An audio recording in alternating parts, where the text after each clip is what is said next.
আমার যে ভিউয়ার্স আছেন এবং হচ্ছে যারা অর্থনৈতিকভাবে সচ্ছল তাদের উদ্দেশ্যে আসলে ভিডিওটা করা, সেটা হচ্ছে এই যে আব্দুল মজিদ ভাই, ইনি পার্তিতপল গ্রামের বাসিন্দা, বগুড়া জেলার সারিয়াকান্দি উপজেলার পার্তিতপল গ্রামে বাঁধের সাথে একটি বাড়ি করে রাখছে। বাঁধের সাথে আসলে কারা বাড়ি করে? বাঁধের সাথে তারাই বাড়ি করে যাদের আসলে ওইভাবে জমি জমা থাকে না, বা নদী ভাঙ্গন হয়েছে, নদী ভাঙ্গনের কারণে তাদের জমি জমা নাই, তারাই বাঁধের সাথে বাড়ি করে।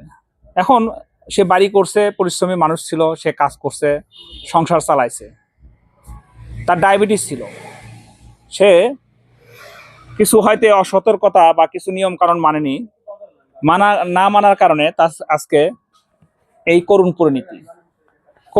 এ কারণেই বলছি, তার চেহারা দেখে এবং তার বডি ফিটনেস দেখে আমি বুঝতে পারতেছি সে আসলে একদমই সুস্থ নাই। তারপর তার পরীক্ষার রিপোর্টগুলো আমি দেখি, তাকে বগুড়া মেডিকেল কলেজে নিয়ে যাওয়া হয়েছিল, এদের রিপোর্ট আছে। বগুড়া মেডিকেল কলেজে তাকে বলে যে ফুসফুসে ঘা হয়েছে এবং হচ্ছে সাথে টিবু হয়েছে। টিবু মানে যক্ষা। আগে উনি বাঁচতে চায়, ওনার যে আর্থিক সক্ষমতা, এই সক্ষমতায় উনি যে খুব ভালোভাবে বাঁচতে পারবে বা বাঁচার যে অপশন সেটা তার নাই। আপনারা যদি এই ভাইটাকে 10 টাকা, 20 টাকা, 50 টাকা, 100 টাকা, 200 টাকা, 500 টাকা যা পারেন, আমার কমেন্ট বক্সে ওনার বিকাশ নাম্বার দেওয়া থাকবে, যাই যতটুকু পারেন সহায়তা করেন। দেখেন, আমরা সবাই মিলে যদি সহায়তা করে ওনাকে বাঁচাতে পারি, আমাদের হয়তো 100 টাকা কোনো বিষয় না, 100 টাকা অনেক সময় নষ্ট হয়ে যায়, হেরে যায়, বাচ্চা কাচ্চা খেয়ে ফেলে। 50 টাকা, 100 টাকা দান করলে এমন কোনো ক্ষতি হবে না। কিন্তু এই 50 টাকা, 100 টাকার বদলাতে হয়তো আমার এই ভাইটা বাঁচতে পারবে। তো সবার কাছে রিকোয়েস্ট করতেছি, অন্তত আমার বগুড়া জেলার মানুষ, বাংলাদেশের যেখানেই যাই আছেন, বাইরে আছেন, বিদেশে আছেন, দেশের বাইরে আছেন, যাই যেখান থেকে পারেন, ওনার বিকাশ অ্যাকাউন্টে, এটা হচ্ছে তারই বিকাশ অ্যাকাউন্ট দেব এবং তার সাথে কথা বলে নিয়ে আপনারা দিতে পারবেন। তার মোবাইল নাম্বারে ফোন দিয়ে কথা বলে নিয়ে তার বিকাশ অ্যাকাউন্টে দিবেন।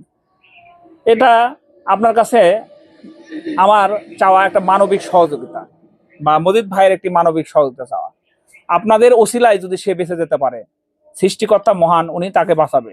আপনারা হয়তো উসিলায় যদি সে বাঁচতে পারে, এটা মনে হয় আমাদের সারিয়াকান্দিবাসী যদি সবাই মিলে কাঁধে কাঁধ মিলে তাকে সহায়তা করে বাঁচাতে পারি, আমাদের জন্য একটা গর্ব হয়ে থাকবে, একটা মাইল ফলক হয়ে থাকবে। দীর্ঘদিন ধরে ডায়াবেটিসের রোগী ভুগছে, পরে কিছুদিন ধরে ধরা পড়ছে, ফুসফুসে ঘা হয়েছে, টিবি রোগ হয়েছে। ওনার একটু বাঁচতে চায়, ওনাকে টাকার অভাবে আমি চিকিৎসা করাতে পারছি না। আপনারা আমার দিকে সহযোগিতা করবেন। যদি কিছু আপনারা দান করেন, আমি ওনাকে বাঁচাতে পারবো।